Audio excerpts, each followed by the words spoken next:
Most people think their problem is discipline. They wake up feeling behind. They promise themselves to try harder, to be stricter, to push more. And when that fails, they assume something is wrong with them. But here's the truth most people never hear. You don't need more discipline. That was never the problem. Discipline doesn't disappear because you're weak. It disappears because you're overloaded. Think about how you try to change your life. You stack habits on top of habits. Wake up earlier, work harder, train more, cut distractions, be consistent, never miss a day, all at once. Your brain isn't built for that, not because it's lazy, but because it's human. Discipline is not an unlimited resource. It runs on energy, clarity, and simplicity. When everything feels important, nothing feels doable. This is why most people can stay consistent for a short time, a week, maybe two, sometimes a month, and then it collapses. Not because motivation died, not because discipline failed, but because the system was too heavy to carry.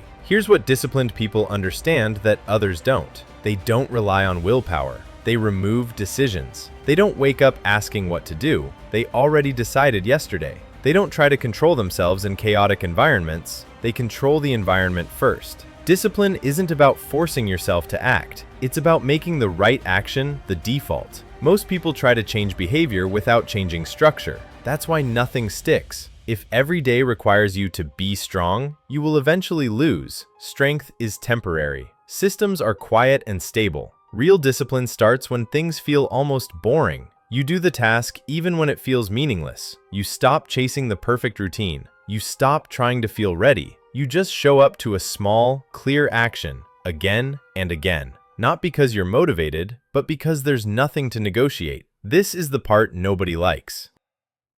Because there's no emotional reward, no excitement, no transformation montage, just repetition. And that's exactly why it works. The brain learns through proof. Every time you do what you said you would do, trust builds. Not confidence, trust. And trust is stronger than motivation.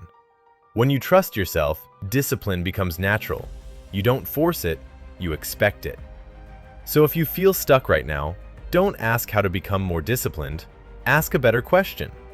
What is making this harder than it needs to be? Too many goals, too many rules, too much pressure, too many decisions. Remove before you add. Simplify before you optimize. Make the next action obvious and small enough that resistance has nowhere to hide. That's what you actually need. Not more discipline. A system that doesn't require you to be someone else to function.